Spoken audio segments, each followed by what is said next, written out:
This is Radio Now 95.3 FM. Come for the news, stay for informed conversations. The Nigerian Communications Commission has announced that telecom tariffs will go up in the first quarter of this year. Now, while the exact figures haven't been set just yet, this upward review has been confirmed by Bosun Tijani, the Minister of Communications and Digital Economy. The tariff increase will come at a time when Nigerians are facing a cost of living crisis. Joining us this morning on the conversation is the CEO of MTN Nigeria, Mr. Carl Toriola. Mr. Toriola, good morning, and thank you for joining us on the conversation. Good morning. Good to be here. Glad to have you with us. So, to jump right into this, telcos have been advocating for this particular increase for a while now. Can you make a case for why this increase is necessary? So, I think it's about 18 months, actually even slightly more than that we've been asking for this tariff increase. And it's because our businesses are not sustainable.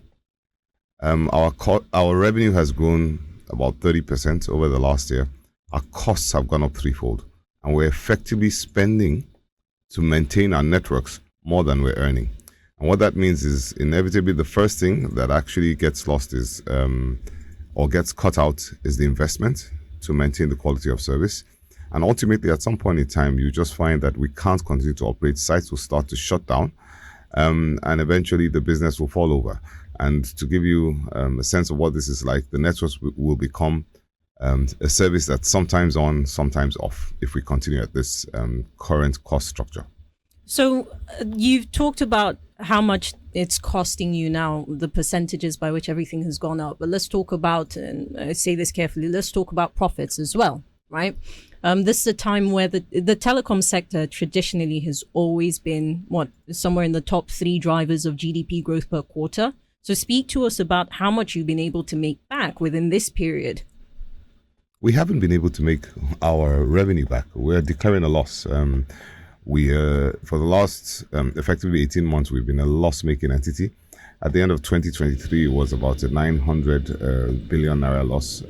Two types of, or two contributions to that loss, primarily devaluation. And we're in negative equity, which means our liabilities are more than our assets in the business. But look, it's not the profitability that we're concerned about. The entire country is going through a significant economic crisis. Right now, we're really just, in the first instance, focused on sustainability. And then over the next few years, as we rebuild our capital base, then we can get back towards profitability. But the issue now is sustainability of the entire industry. And I'm here speaking on behalf of MTN, but we're the largest operator in Nigeria, and probably the one that's most resilient to this kind of economic challenges. For the smaller operators, the situation is actually a lot worse. Let me ask you this. As opposed to an increase in tariffs, if what you're looking to do is sustain your operations, why aren't you looking for more investments? Who's going to invest in something that gives a negative return? There's no way you can attract investments into a business where if you put $1 in, you're going to get 60 cents back. This doesn't work. So what investments do you expect to attract with this kind of profile? There's no chance that anyone's bringing money into this kind of structure. And so that's why we have to first address sustainability through being able to, at the very minimum, break even and continue to invest and maintain quality of service. And then if you want investments, then you have to offer a return profile that will actually give investors a return. Because the nature of investors, like any markets, is they'll go to the markets that gives them the lowest risk and the highest returns. Right. So I'm curious as to how you think the market will react to this. You've pointed out that MTN is a network with a pretty large coverage. So you do know how many customers you have. Have you factored in what the reaction from your customers will be? Look, I think the federal government, the authorities that are overseeing this tariff increase are very conscious on the pressures that this is going to put on the consumer wallets at the bottom of the pyramid.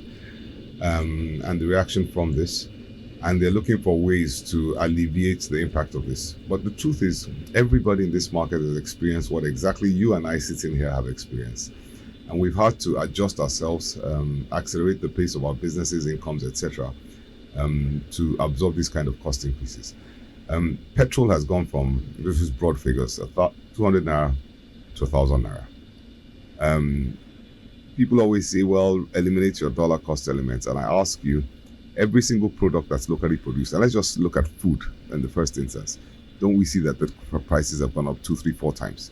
The electricity industry, 341% in band A. So what we're requesting, 100%, and I've been very clear, I doubt they'll give us 100%, but we hope it'll be something close. It's actually less than any other industry has. And what's going to happen is, first of all, through the last 12 to 18 to 24 months, actually people have been getting increased wages. So the minimum wage has been increased. Corporates have increased their salaries by double-digit percentage to match inflation. And I think the wallets can bear some of that, and people might have to adjust their spending profile. But we will also offer the increases in a manner that creates flexibility for people, particularly at the bottom of the pyramid, to sustain their telecoms usage, maybe shift their patterns on timing of usage, but broadly speaking, sustain the usage. But nobody likes a price increase, but it's what we have to do for survival. The reality is these increases you talked about in other sectors. Let's talk about food. We've seen Nigerians reduce how many times they're eating as a result, as an adjustment to that. We've seen Nigerians reduce how much they use their vehicles, public transportation, as a response to the increase we've seen in energy prices. Same thing in the electricity sector, right, in power. And the reality is, or the possibility is, that you will see decreased subscribers if this goes through. I think it was the third quarter of 2024, there was about a 30% decrease in subscribers to telecom services in the country. So all of these things come up, and there's a big question on how I'm looking back now. Over the years, your company is one of the companies that's made huge profits, huge margins, right, in Nigeria, from the Nigerian market. So there's questions on why that money was not reinvested, right? And why it is that it's not able to create a buffer in this period. So first, there's a number of questions you've asked in there, Nabila. Number one, be very clear. We have been continuously reinvesting between 15 and 20% of our revenue into this market. Okay, so that reinvestment is what has held us in good stead. And you're still enjoying a pretty good quality of service. I know there's always going to be complaints. I'll give you one example of that reinvestment. We spent $300 million to acquire spectrum for 5G. Every few years, there's a renewal of the spectrum that we already hold, that we have to pay significant amounts to. We are continuously procuring extensive network equipment and modernizing our network to keep up with the demands that we see. So that reinvestment is there and has been consistently there through the years. And that's the reason why, even in a loss-making situation, we can still sustain the networks for a certain period of time. That's one. The second thing is, let me clarify this perception that the subscriber base has decreased in Nigeria. It actually hasn't. And what was done was a correction to the way that the subscribers are counted. But it's not like there's been a massive disappearance of X million subscribers. No, it was a numerical, it was a financial figure, it was an accounting correction. But actually, no, the subscriber base, total subscriber base in Nigeria hasn't decreased. And you can study the NCC reports to actually see on their website to see how that played out. So you're saying the numbers have maintained? Yeah, yes. It was the way the way the reporting was done that has changed. And I don't want to speak for the NCC or other operators, but I'd encourage you to see what changed with the subscriber numbers over the period that you talked about, the decline, to see exactly what the impact is. But look, it's our investments, our historical capital base that has kept us going for the last 18 months. It's not our cash flows that we generate from operations that has kept us going. It's the investment and the capital base that we've built up that has kept us going over the last 18 months. But like anything, I mean, if you're a head of a household, man or woman, and you're earning ₦1 million a month, 2 years ago you were saving 200,000, so your output or your expenditure was 800,000, and all of a sudden your expenditure jumps to 1.4 million. You do everything to keep your family going, right? And you start spending to your savings. There's a point in time where your savings account is going to be empty, and your outflow continues to be 1.4 million on an expenditure or revenue of 1 million. And at some point in time, things are just going to fall apart. You said that you're aware there are problems, right? Sometimes, with people who essentially subscribe to telecom services. I'm curious as to what the guarantee is for Nigerians if, or rather when this increase is announced, especially because the telecom sector is an essential service, right? As much as you're in it for, profit making as a personal business and whatnot, or private business rather, what is the guarantee to Nigerians that once this increase is made, there are certain things that they will receive back? Okay, so first of all, let me just address the previous question. Look, people are experiencing quite a lot of increases and spending pressures, but one of the best ways to actually manage those is through digitized services, where you can reduce your expenditure by becoming more digital in your lifestyle. And that sounds like a complicated word, but there are meetings where you would have said you have to meet a person, the other party in person, where you now set up a Teams meeting, and reduces the amount of time that you spend getting to the meeting. It reduces your transportation costs, etc. So you would see that people would actually use the telecom services, even with the increases in tariffs, to increase their productivity and manage other types of costs. So that's the first one. It was a previous question which I wanted to address. The second thing you said is, what are the guarantees in terms of quality of service?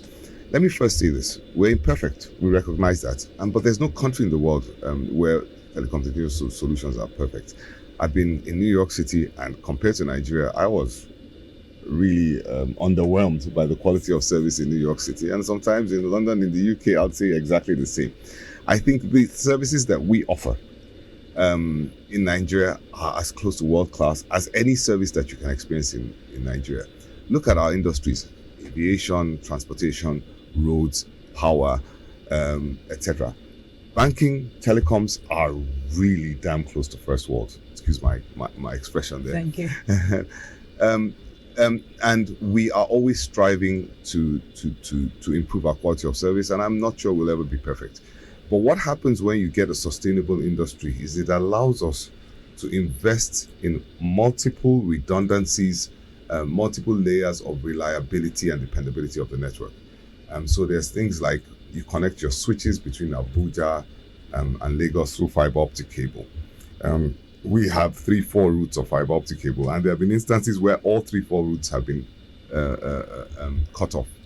Willful damage, accidental damage, whatever it might be.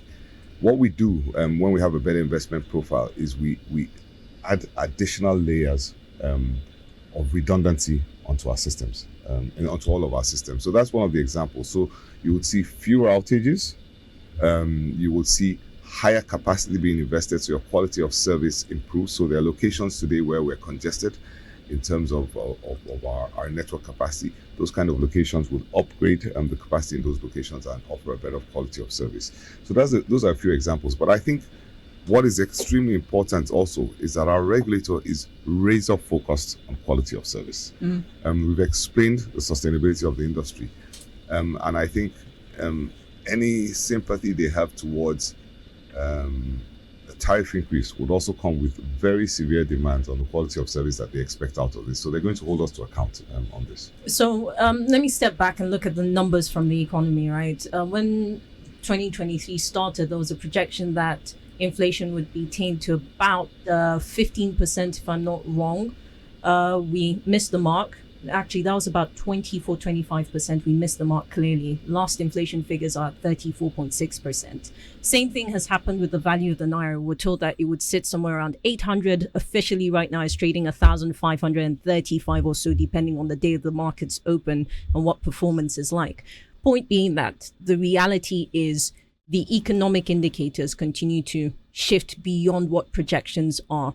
What's the likelihood that telcos will not come back here, say by the end of this year, if the numbers don't sit right based on targets? What's the guarantee that you will not be asking for another increase because the cost of production has gone up once again? I think let me start off by saying this. You see, even in advanced economies that have single-digit inflation, we're talking when their inflation hits 6%, they're like, oh, the economy is in crisis. And these are in economies that spend the same currency as they earn, US dollars, British pound, euro economies. Even in those economies, there has been an inflation adjustment to the prices of telecommunication services. Okay? And that's in all industries, but more recently, very much in telecommunications industry. And please just Google tariff increases, inflation adjusted tariff increases, Vodafone Spain, any of the operators in many of these countries. So it's not something that you should expect that wouldn't happen. These are stable economies, no devaluation, 2 to 6% inflation that have been adjusting prices by 8-12%. So that's a reality that happens in every industry, in every economy. So let me just put that on the table and look at any products that you've used. Even when we had low inflation, prices did continue to increase gradually. What we try to say is, look, if we can get somewhere 60-70% of inflation as a pass-through for us on an ongoing basis, then we have a sustainable business and industry. So I'm not going to offer those guarantees, but it's not in my hands only. That's one. Second thing I would say about the economy and the inflation, devaluation figures, there's a number of economies that have gone through those cycles of crisis. 1, 2 steps, 3 steps away from us, the Republic of Benin, Togo, and then Ghana. Ghana's gone through this. But over time, as long as you don't see repeated, drastic, sudden devaluation or inflation, this will taper down. Unfortunately, in most of these economies, it tapers down slower than we had hoped. But eventually you start to see that those economic indices start to taper down. The economic activity increases, so the spending power of the consumer increases to catch up with what was lost through these massive devaluations, and then the economy takes off again. And a big driver of that is the free market policies that His Excellency President Asiwaju Bola Tinubu has put forward. There's pain to be taken in the early days, but eventually it comes out as positive. But let me also say this: deregulation, complete deregulation of telecoms tariffs is free market policies, and that's actually what we're asking for. Let competition determine where the prices end up. The consumer will always take and vote with their wallet for the best value for money offering. And we have more than enough operators. In fact, some will say we have too many operators for the sustainability of this industry. But we have more than enough operators to ensure that the competition is vibrant. So I want to put a figure on the pain that Nigerians will be experiencing in the near future. You've said 100% is what works for telecoms, but you don't think it's going to get up to that. Do you have an idea where that figure will land? Not yet. And I don't want to be speculative and put myself into trouble. We'd like it to be close to that. Might not be. What does close to that mean? I would love. I said 100%. But you're not getting 100. I don't know what they're going to approve. I would love 70-80%.